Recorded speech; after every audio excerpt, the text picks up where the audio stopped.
Plusieurs lignes de la parole mènent à une seule ligne, celle de la vérité éternelle.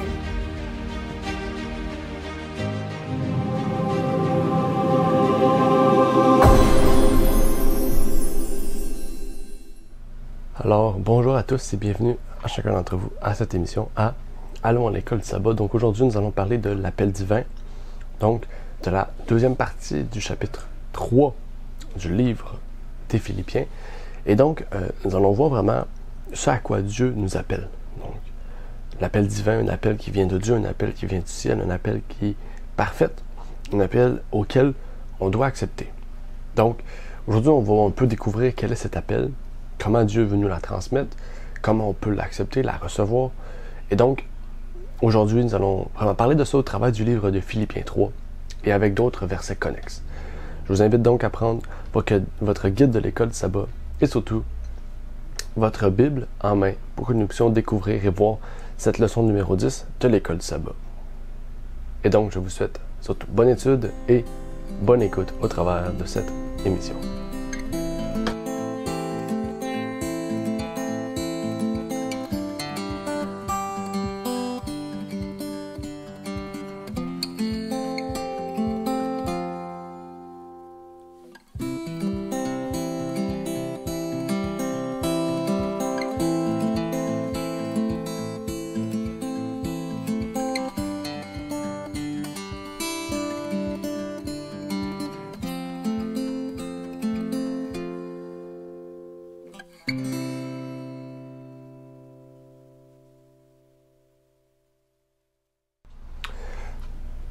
Donc, rebonjour à tous, bienvenue encore une fois à cette émission. Donc, aujourd'hui, nous allons parler de cette épître aux Philippiens, de cette 10e leçon. Et donc, on approche de cette fin de leçon. Il nous reste 3 leçons, ok? Donc, 3 leçons à cette école de sabbat pour terminer donc ce chapitre qui, donc, sûrement contient 4 chapitres. Donc, on va vraiment découvrir l'épître aux Philippiens.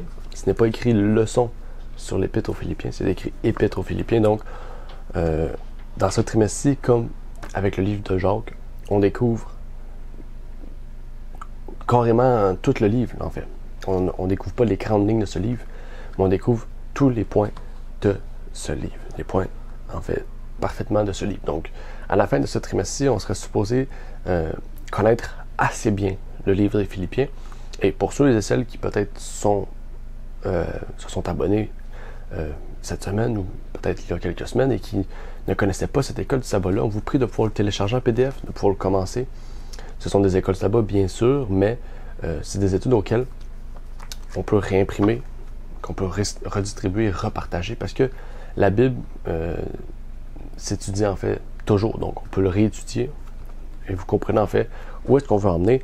Et bien sûr, pour le reste de l'année, donc après le livre des Philippiens, on va commencer le livre de Marc. Donc, ça sera leçon sur le livre de Marc. Donc, on va voir les grandes lignes de ce livre de Marc. Donc, pendant 2 trimestres. Donc, la première partie sera donc dans 4 semaines, plus précisément. Et le prochain trimestre sera la fin du livre de Marc. Donc, les grandes lignes du livre de Marc, bien sûr. Parce que si il faudrait étudier le livre de Marc, il faudrait au moins une année au complet pour pouvoir explorer chaque point en détail du livre de Marc. Et donc, on ne le fera pas pour cette fois-ci, mais on va étudier les grands points de ce livre de Marc.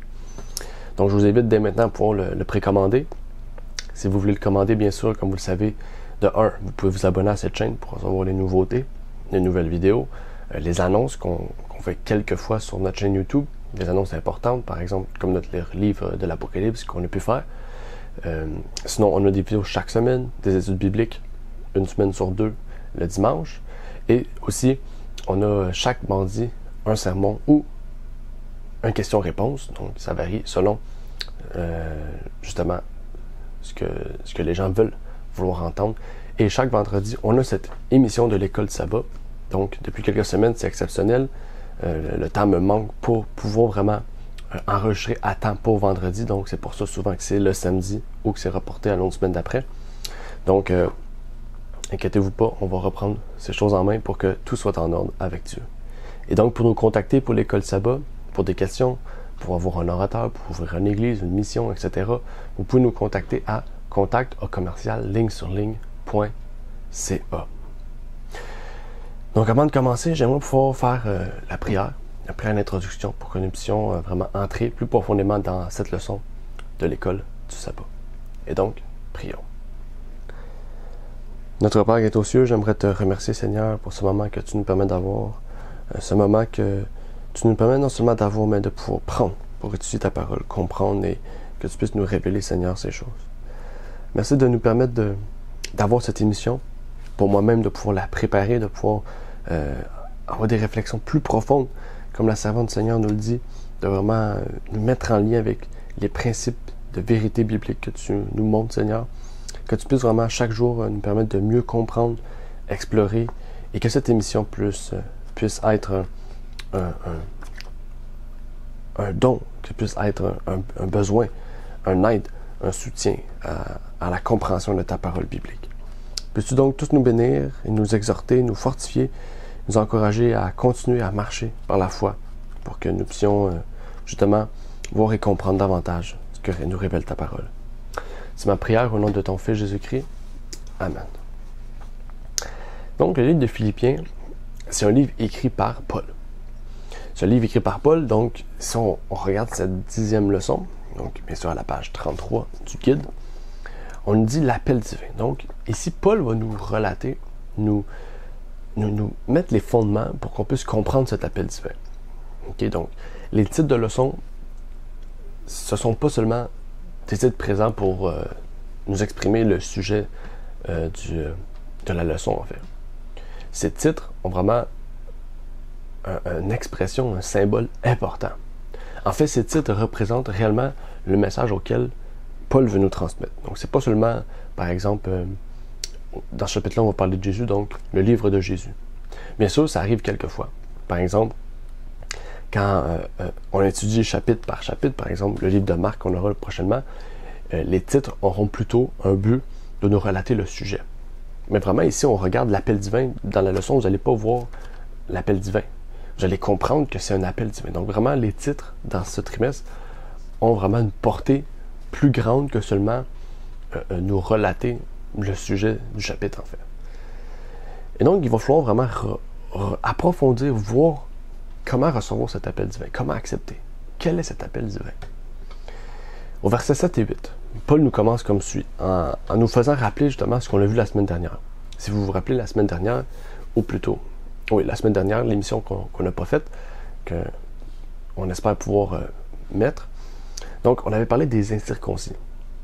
On avait vu que les incirconcis nous permettaient vraiment de pouvoir justement voir les faux des vrais chrétiens. Nous permettaient de voir que les chrétiens qui regardent justement à leur œuvre plutôt qu'à Christ, regardaient justement à leur propre justice plutôt qu'à celle du Christ.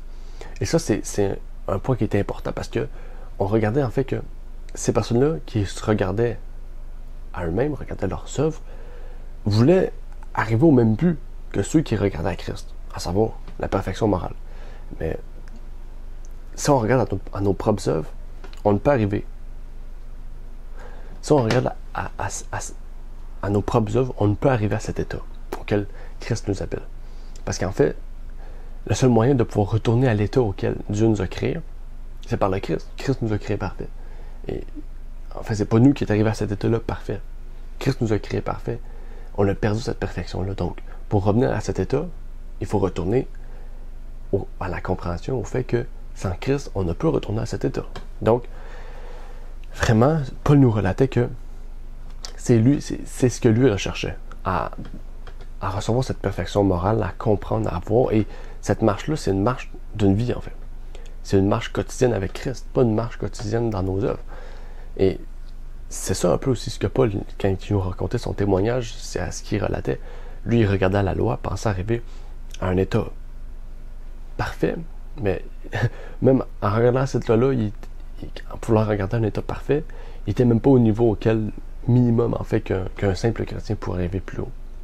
On comprend en fait que le Christ est vraiment le centre de notre attention, le centre de cet appel. Le centre de cet appel, justement, c'est de comprendre que le salut se trouve en Christ. C'est de comprendre que pour être sauvé, il faut croire en Christ. C'est la base de la base, en fait. il faut le reconnaître dans tout son état.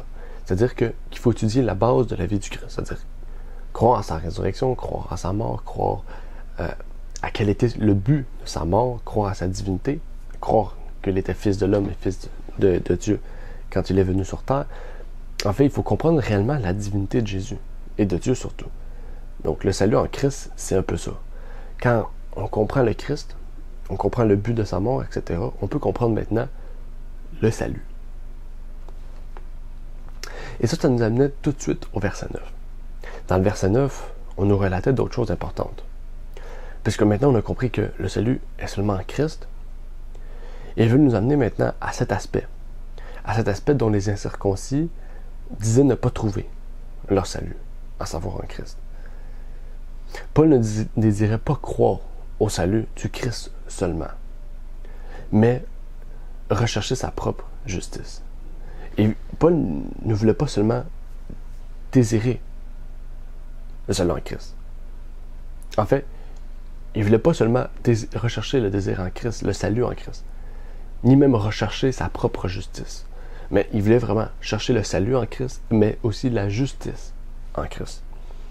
Et c'est là qu'on comprend que c'est deux choses qui sont complémentaires ensemble, en fait. Dans le salut, il y a l'aspect de justice. Il y a l'aspect, justement, que pour avoir le salut, il faut comprendre la justice de Christ. Il faut comprendre, en fait, que ce n'est plus moi qui vis, mais Christ qui vit en moi. Et ça, c'est une mort quotidienne, comme Paul nous le dit. La question 6 de la leçon de l'école du sabbat nous permettait d'emmener un lien important pour nous dans les derniers jours.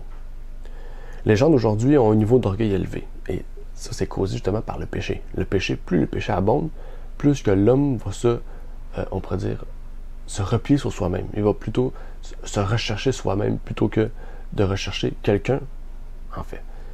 L'homme, c'est comme ça, en fait. L'homme ne veut pas être soumis à quelqu'un. L'homme ne veut pas être dirigé par quelqu'un. L'homme veut être son propre boss, veut être son propre chef.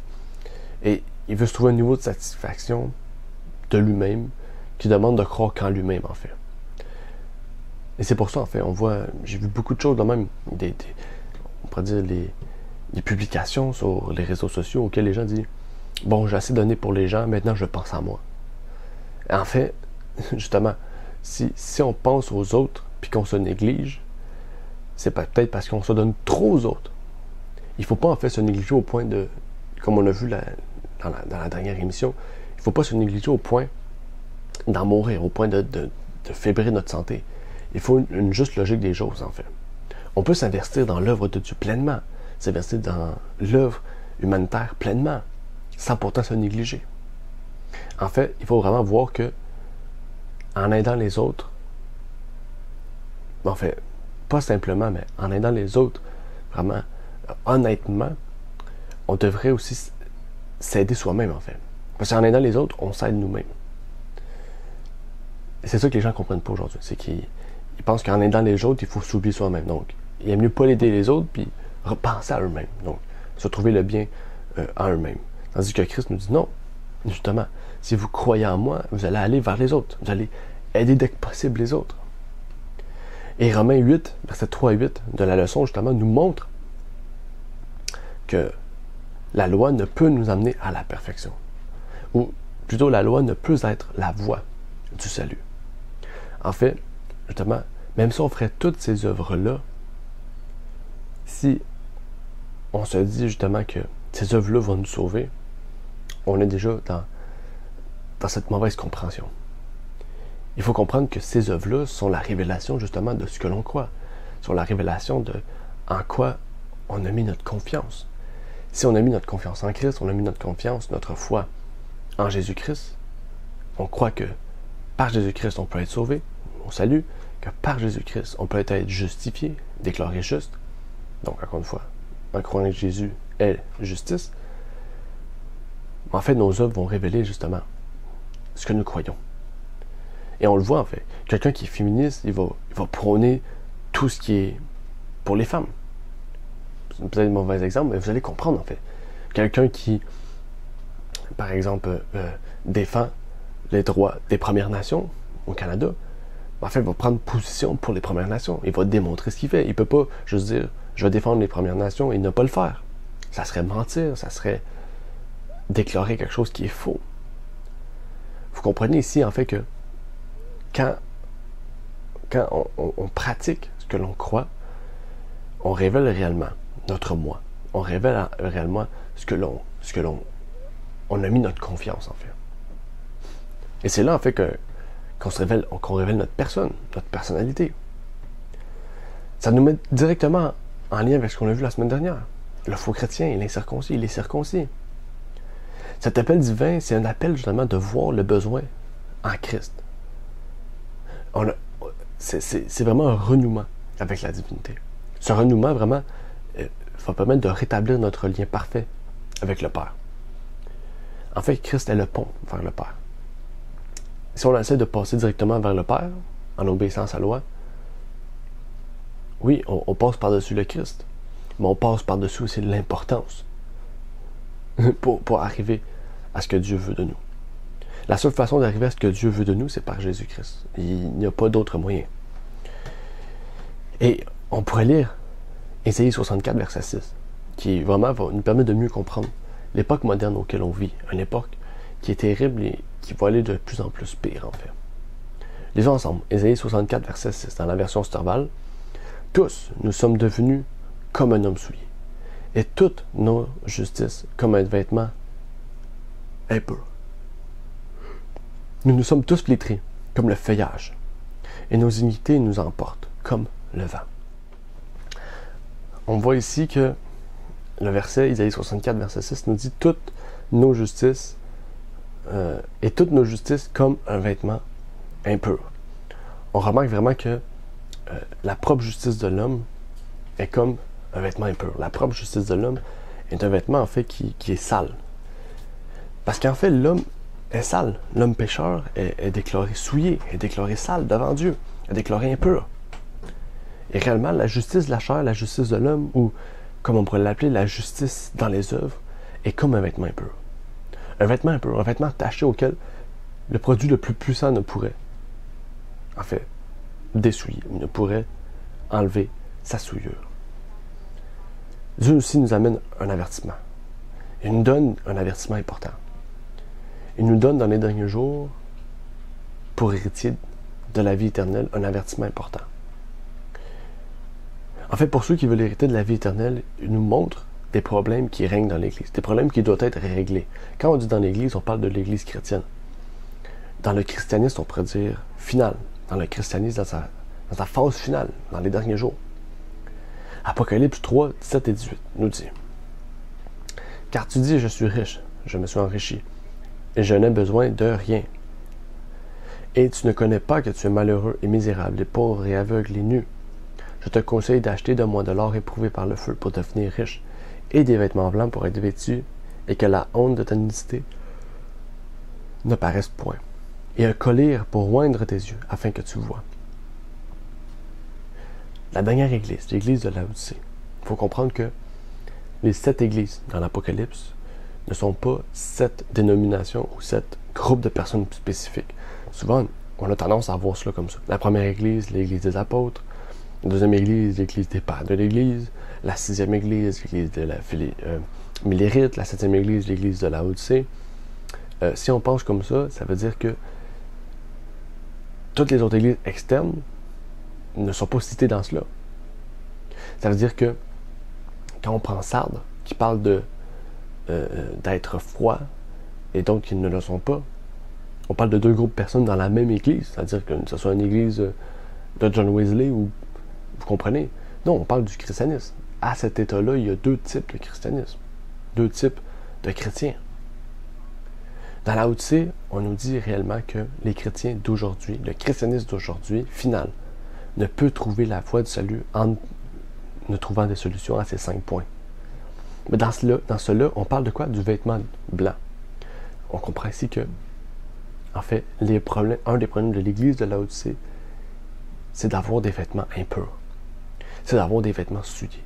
C'est en fait d'être, comme on l'a vu, d'être tiède.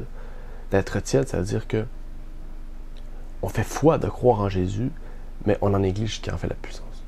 On fait foi de croire à la piété, mais sans ce qui en fait la puissance. Ça veut dire la justice de Christ.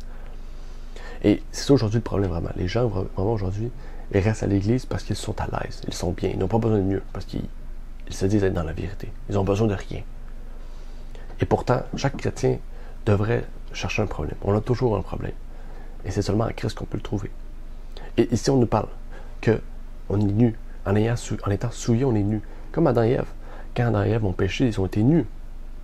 On dit c'est nu, ça veut dire qu'ils n'avaient plus le vêtement de gloire de Dieu. Et là, ils se sont vus. Au Québec, on dit flambant nus, mais ils se sont vus réellement nus.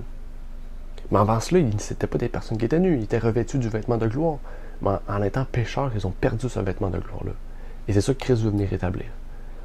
Nous sommes nus maintenant, parce que nous sommes souillés, nous sommes impurs. Mais Christ nous dit, je te remets ce vêtement blanc, ce vêtement de gloire, qui est la justice de Christ. Il veut nous le donner. C'est à nous de l'accepter. Et dans Testimonies for the Church, au volume 3, la servante du Seigneur nous dit un point important à ce sujet.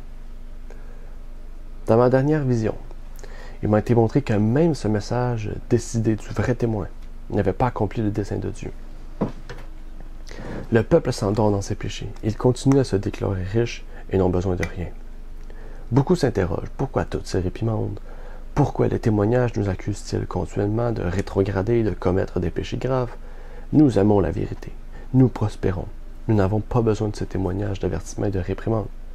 Mais que ces murmures voient leur cœur et comparent leur vie avec les enseignements pratiques de la Bible. Qu'ils humilient leur âme devant Dieu, que la grâce de Dieu illumine les ténèbres, et les écailles tomberont de leurs yeux. Ils se rendront compte de leur véritable pauvreté et misère spirituelle. Ils sentiront la nécessité d'acheter de l'or qui est la foi et l'amour pur, un vêtement blanc qui est un caractère sans tache rendu pur dans le sang de leur chair rédempteur, et du collier qui est la grâce de Dieu et qui donnera un discernement clair des choses spirituelles et détectera le péché. Ces acquisitions sont plus précieuses que l'or d'Ophir. Après cette citation, plusieurs diront « Ok, mais ici, Ellen White parle seulement des Adventistes. » Il faut comprendre que Ellen White parle et est dans l'Église adventiste à ce moment-là. Elle est dans l'Église adventiste. Pour vous dire que la citation parle de l'Église adventiste parce que cette messagère a été envoyée dans l'Église adventiste pour annoncer un message soit de préparation, soit en faveur ou de réforme, mais un message d'avertissement aussi. Mais quelquefois aussi, elle fait des remarques dans le monde chrétien en général. Donc il ne faut pas se dire que ici elle parle des adventistes, donc là aussi c'est adventiste. Non. Ici, elle parle de l'Église adventiste parce qu'elle est dans l'Église adventiste. Okay? Si moi je serais dans l'Église, par exemple, pentecôtiste, je parlerais sûrement d'Église pentecôtiste parce que je suis dans cette Église-là. Je ne connais pas l'État particulièrement des autres, dans chaque État local. Mais Ellen White connaissait l'État général des adventistes parce qu'elle était dans cette Église-là. Elle voyageait beaucoup, elle voyait beaucoup de personnes. Donc, qu'est-ce qu'il faut comprendre, c'est que quand on va reconnaître notre état de pécheur, bien, notre état d'impureté, notre état de déchéance, notre état de saleté, en fait, c'est là que Jésus va nous dire, moi, je peux vous laver, je peux vous rendre pur, mais il faut accepter ma justice, il faut accepter ma robe, en fait. C'est là, en fait, qu'on pourra aller de l'avant et acquérir les choses que Christ veut nous offrir, justement, gratuitement. Continuons avec le verset 10 et 11. Le verset 10 et 11 nous parle d'une espérance souvent qu'on oublie. Je ne dis pas que tout le monde l'oublie, mais des fois, c'est quelque chose, il y a des choses dans la Bible, des fois, qu'on sait, mais qu'on oublie parce que c'est tellement simple, en fait, qu'on oublie l'importance de ces choses-là. Et quand on voit cela, on voit que Christ est mort sur la croix, on voit la justice, on voit que Christ a versé son sang pour nous sauver. Mais Christ a fait beaucoup plus que cela, parce qu'il est mort et il est ressuscité. Dans le plan de la rédemption, il y a l'espérance que Christ pardonne nos péchés, mais il y a l'espérance que Christ, étant mort et ressuscité, peut nous permettre dans la mort de ressusciter et d'être déclaré juste. C'est ça en fait, c'est une déclaration publique et importante. Sans même avoir parlé, Christ nous a partagé cette espérance, à savoir que dans la mort, nous pouvons trouver la vie éternelle. Dans la mort, Christ peut nous ressusciter pour la vie éternelle. Et non pas dans la mort, nous sommes déjà sauvés au ciel. Non. Dans la mort, nous avons cette espérance que Christ peut nous ressusciter et nous déclarer justes. Comme Christ. Christ, quand il est mort, il n'est pas allé au ciel, parce qu'il n'était pas sauvé. C'est quand Christ est ressuscité qu'il est allé au ciel, pas avant. Pourtant, il aurait pu. Bien sûr que non, parce que s'il aurait pu, ça l'aurait détruit ce que toute la Bible nous dit, à savoir que les morts dorment. La résurrection de Christ et aussi ceux qui ont ressuscité à ce moment-là, quand Christ a ressuscité, est un avant-goût de ce qui nous attend.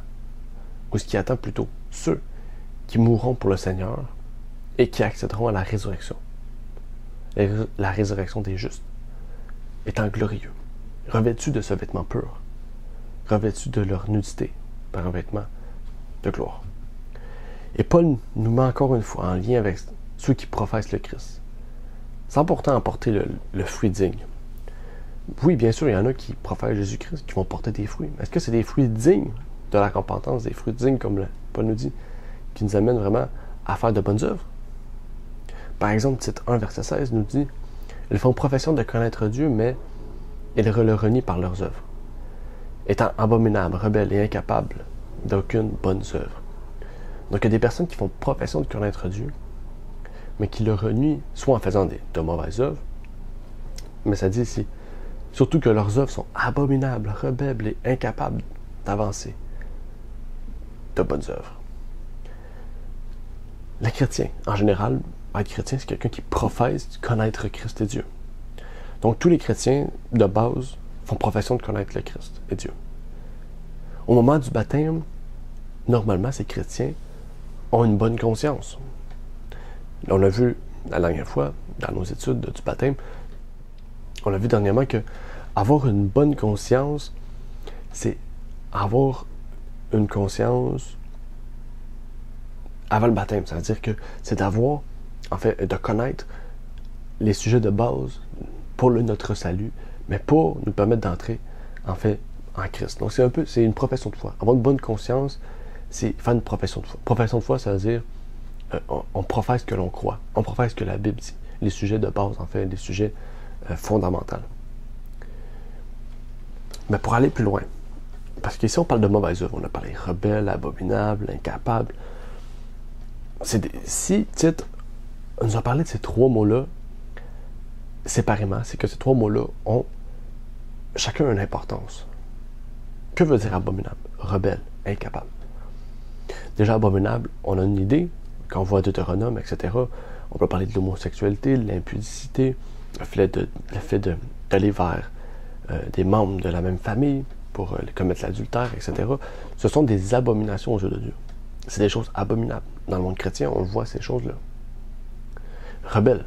Rebelle, dans le thème rebelle, on voit désobéissance. Le mot rebelle, si vous allez dans le dictionnaire Strong, veut dire désobéissance. En fait, c'est tout ce qui est contraire à ce que Dieu nous demande, sans pourtant être une abomination. Donc, ça peut être contraire à sa loi, mais c'est pas tout ce qui est dans sa loi qui est abominable. Vous comprenez? L'abomination, par exemple, l'homosexualité, dans la loi de Dieu, on n'en parle pas. Mais pourtant, on parle d'adultère. Donc, ça pourrait être déclaré comme un adultère, mais c'est pas une abomination en tant que telle dans la loi. Donc, vous comprenez, je pense, un peu mieux. Ici, on parle incapable. J'ai marqué incapable, mais on aurait pu dire incapable de faire de bonnes œuvres. Il faut comprendre, en fait, ici qu'il y a une réponse logique à cela. Quand les chrétiens ont un lien étroit avec le monde, ce que la Bible nous met en avertissement à plusieurs reprises, en fait, comment on peut faire de bonnes œuvres si on est plus proche de Babylone, de l'Égypte, du monde, que de Christ? On lit plus les livres mondains que la Bible. On passe plus de temps avec le monde qu'avec Dieu, qu'avec nos frères et sœurs dans l'Église. Ça, c'est être incapable de faire de bonnes œuvres. Et on a le choix. Encore une fois, tout ce qu'on dit là, c'est pas une obligation dans le sens chaque personne doit faire cela. Mais si on est chrétien, on a fait profession de ces choses-là. Donc, oui, on est soumis à tout ce qu'on dit à ce moment. Parce qu'à ce moment, c'est un appel divin. On a cette espérance dans la résurrection des morts. Mais on a cette espérance aussi de professer notre foi. Dans cette dernière appel, Paul nous fait un appel final. il nous invite surtout à pouvoir avancer de l'avant. Quand il nous le dit, on va dans la leçon, il nous dit avance, et j'avance et je ne regarde pas ce qui est passé. En fait, ce qu'il veut dire ici, c'est que son passé, son ancienne vie, il ne le ramène pas en avant. À part pour en faire un témoignage qu'on a pu voir à quelques reprises, mais réellement, il nous montre ici que si on avance, si on marche le jour et que notre vie passée, on l'oublie, comme Christ l'oublie, en fait, on va pouvoir délaisser davantage notre chair et avancer vers cette patrie éternelle, vers ce but que Christ nous a mis à cœur. Il veut que chaque jour, nous ayons cette communion avec Christ. Donc, ça veut dire que chaque jour, en fait, comme une poubelle, on délaisse ce qui est de la chair, notre passé, pour vraiment prendre des documents que Christ nous donne, des informations que Christ nous donne, pour que nous puissions être sanctifiés. J'aimerais terminer par une courte citation, qui est dans le livre de Sanctify Life, d'Ellen White, à la page 10, que j'ai trouvé très intéressante pour terminer cette leçon, qui nous dit, justement, la véritable sanctification est un travail quotidien qui se poursuit aussi longtemps que dure la vie. Ceux qui luttent contre les tentations quotidiennes, qui surmontent leur propre tendance au péché et qui recherchent la sainteté du cœur et de la vie, ne se vantent pas de leur sainteté. Ils ont faim et soif de justice. Le péché leur paraît excessivement odieux. Amen. Un appel important pour chacun d'entre nous. Un appel important qui nous révèle justement les œuvres de la chair et les œuvres de l'esprit, qui nous révèle justement l'appel de Dieu. Dieu nous appelle aujourd'hui. Un appel spécifique. Déjà, l'appel du jour, c'est l'appel de Dieu. Dieu nous fait un appel qui vient directement du ciel, un appel qui est divin, un appel qui nous montre que si nous lui obéissons, nous pouvons, par tous les moyens, soit par la vie, soit par la mort, hériter de la vie éternelle avec lui au ciel, où tout règne parfaitement, tout est en harmonie, où est-ce qu'on pourra être aussi avec nos frères et sœurs, sans querelle, sans rien. Cette espérance, en fait, elle nous démontre par la mort et la résurrection du Christ, que quand il reviendra, il ramènera à la vie les justes, et qu'il prendra avec lui ceux qui seront restés sur la terre, pour l'emmener avec lui, pour hériter de cette vie éternelle au ciel, et de pouvoir, enfin, retrouver cette alliance qu'on avait avec le Père, cette alliance parfaite, parce que nous serons revêtus de la justice du Christ. Que nous puissions vraiment prendre à cœur cette espérance, prendre à cœur cette nouvelle vie, cette sainteté que Christ veut nous offrir, par sa parole, par la loi. Par la loi du Père, il veut nous rendre purs, et par son esprit, il veut nous permettre de vraiment nous attacher à cette loi et nous permettre de grandir dans la loi, et pourtant, toujours nous dire que oui, on obéit à la loi du Père, mais c'est le Christ qui nous change, semblable à lui. Donc que nous puissions grandir dans ce glorieux message, ce glorieux service que Christ veut nous offrir, veut nous partager, que nous puissions accepter ce message et vraiment faire vivre notre profession de foi. J'aimerais terminer par une courte prière avant de pouvoir conclure cette émission. Notre Père qui est aux cieux, j'aimerais te remercier, Seigneur, pour ce que tu as pu faire dans notre vie aujourd'hui. Tu as pu nous permettre de comprendre, de voir, de nous révéler ces choses, cet appel divin que tu veux nous partager.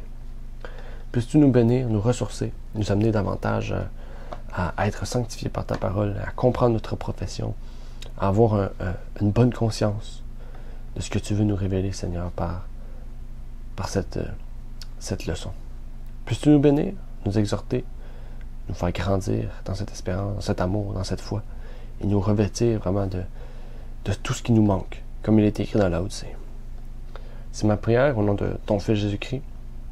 Amen. Merci d'avoir écouté cette vidéo. Pour plus de contenu, abonnez-vous sur notre site Internet. Il est également possible pour vous de nous suivre sur notre page Facebook et de nous contacter par email.